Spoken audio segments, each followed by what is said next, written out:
Talakayang Bayan. Masusing pag-uusapan ang mga programa at proyekto ng bayan. Talakayang Bayan. Ilalahad ang mga plano at direktiba ng pamahalaan. Pag-aaralan ang bawat anggulo ng sitwasyon. Lilinawin ang bawat issue. Magbibigay ng matalino at makabuluhang talakayan. Talakayang Bayan. Ayan, isang mapagpalang umaga, bayan ng Brooks Point, lalawigan ng Palawan. Ayan, minsan pa, narito na po tayo sa ating pangalawang segment, ang Talakayang Bayan, kung saan magkakaroon naman po tayo ng isang informative at napaka-makabuluhang panayam. Kasama po ang ating guest. Ayan, pangalawang beses niya na po dito sa ating programa. Ayan, walang iba po mula sa Municipal Planning Development Office. Samahan niyo po akong i-welcome ang ating Planning Officer 3, walang iba po kundi si Engineer Christian Cairo del Castillo. Isang magandang umaga po sa inyo, sir. Magandang umaga din po. Sana hindi ka nagsasawa sa mukha ko.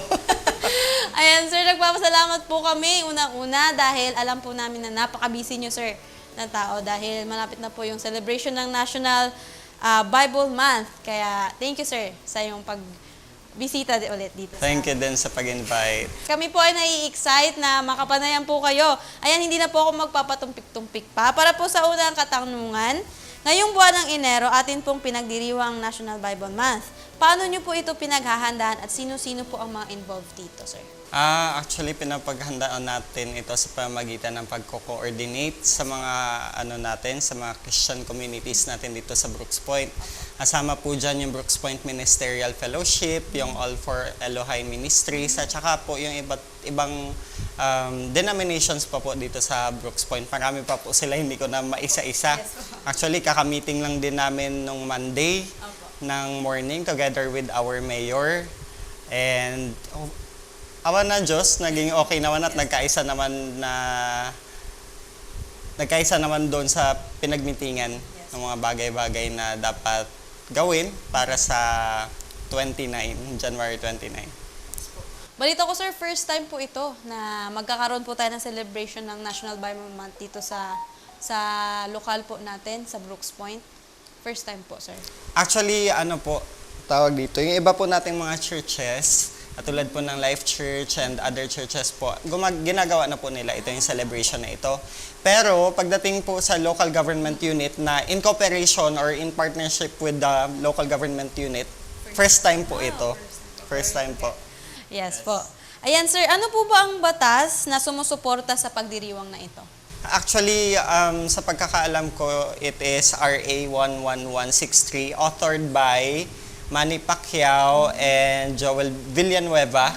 At meron pa pong ibang mga senators na nag-author nito na nire-recognize nila na ang Biblia ay dapat sineselebrate dito sa ating Pilipinas. Ayan. Sir, ano po ba ang kahalagahan ng ating pagdiriwang ng National Bible Month? Actually, first of all, since the Philippines is the only Christian nation in Asia, and Bible, syempre yung Bible yung pinakapundasyon natin. At nabuo yung Constitution of the Philippines because of the Word of God, because of the Bible. Most of our ordinances, Republic Acts is based on the Bible. Most of it. So, ang pagdiriwang po, at saka yung mga moral values natin, most of the time talaga, in line talaga doon na nakalagay sa Biblia. Kaya ang pagdiriwang natin ng National Bible Week is very important and it is very significant to us. This is historical. Talagang napakahalaga po nito, sir, no? Yes. Sabay-sabay po tayong natututo dahil ang mga batas po pala ng Pilipinas ay naka-anchor. Or batas po ng mundo, no? Yes, actually. Ay naka-anchor po Most sa of the Biblia. moral values na naka-instill sa buong mundo, regardless kung Asia or Europe or America, talagang naka-instill, foundation talaga yung Biblia. Yan, sir. So, ano-ano po ang mga nakahandang lineup of activities para po sa celebration ng National Bible Month ngayong taon dito po sa bayan ng Brooks Point? Actually, meron unang-una sa lahat, magkakaroon tayo ng motorcade na gaganapin mula dyan sa Rotonda. 7 a.m. po yan sa January 29, ngayong taon. Pagkatapos tayo po ay magtitipon doon sa Octagon Plaza. Pagkatapos meron po tayong mga pa-Bible games doon. Siyempre, nandun din si Mayor at saka si Vice Mayor natin na magsasalita. And we also have the speakers and praise and worship celebration na gaganapin doon sa ating Octagon. And many more. May mga pagsasalo-salo po na inihanda ang ating local government unit at saka mga Christian communities po natin. And I hope na makapunta po yung bawat isa. Talagang nakaka-excite po ang mga activities na ito. Since first time po, no, sir? First time. Yes po, na mangyayari dito sa Brooks Point. Ayan. Ano po ang mga paraan natin upang mahikayat natin ang ating mga kababayan na makiisa po sa pagtitipon na ito? Unang-una dyan yung promotion.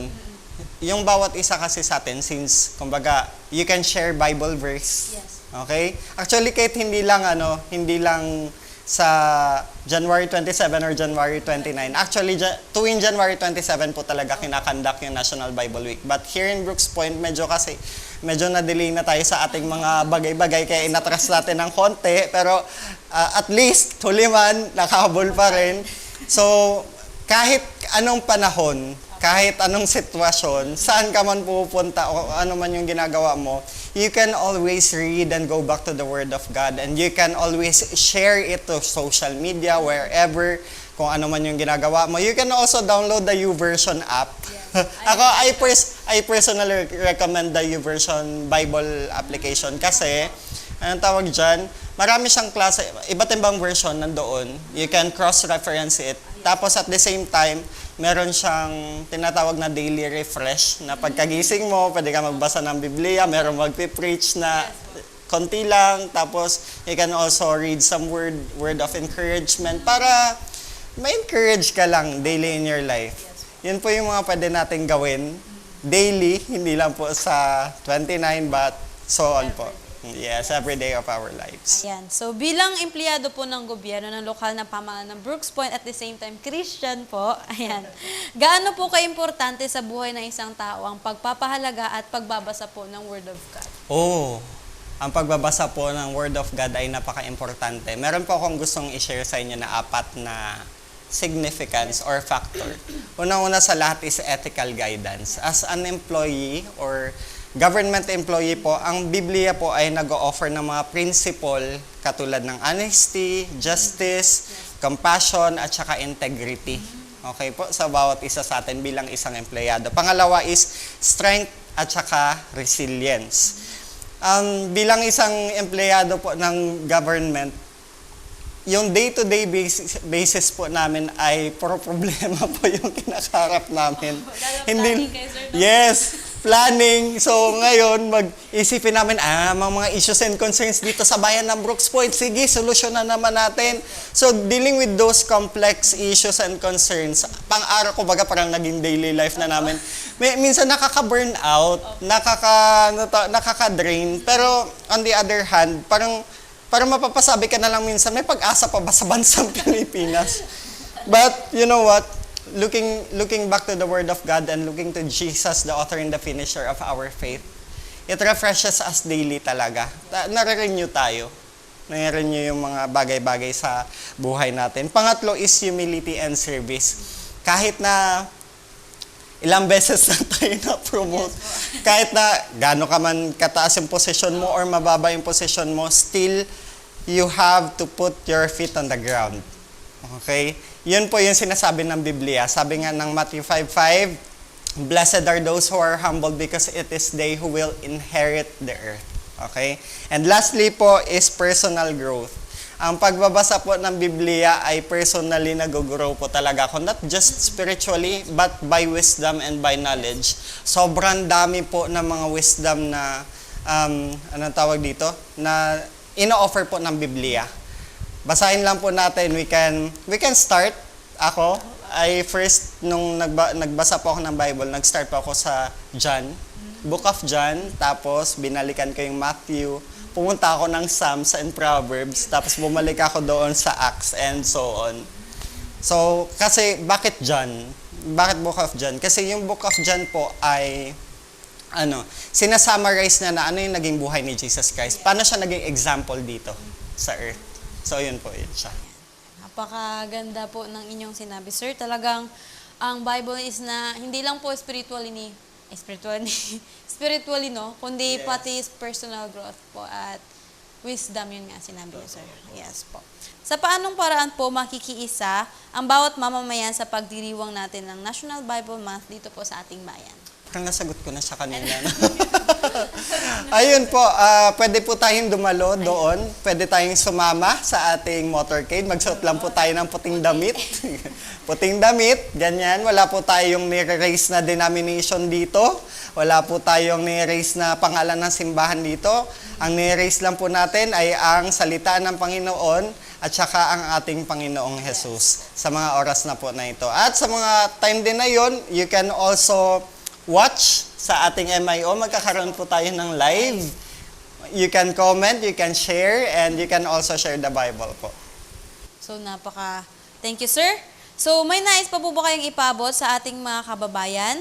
Nasa inyo na po ang pagkakataon. Alright. So, ang gusto ko lang po ipaabot sa ating mga kababayan na araw-araw po tayo magbasa ng ating Biblia. Sapagkat, sabi nga po sa salita ng Diyos, hindi lamang nabubuhay sa tinapay ang tao, bagkus sa salita din ng Diyos. So, kahit na gaano tayo kalusog, kapag tayo po ay hindi kumakain ng salita ng Panginoon, ang spiritual po natin na buhay ay payat. So, katulad po ng isang pagkain, kailangan pagkain na tubig, kailangan po araw-araw po natin itong tinitake. So, yun lamang po. Maraming salamat. God bless everyone. Yan, maraming salamat po ulit, sir, sa inyong pagpapaunlak sa amin. At sir, talagang nabusog po kami sa inyong mga sinabi. Hindi lang po informative, kundi ito po ay full of wisdom sa mga makakarinig po nito. Ayan po. So, nagpapasalamat po kami uli, sir. Sana hindi po ito ang huli, sir, ha? Of course.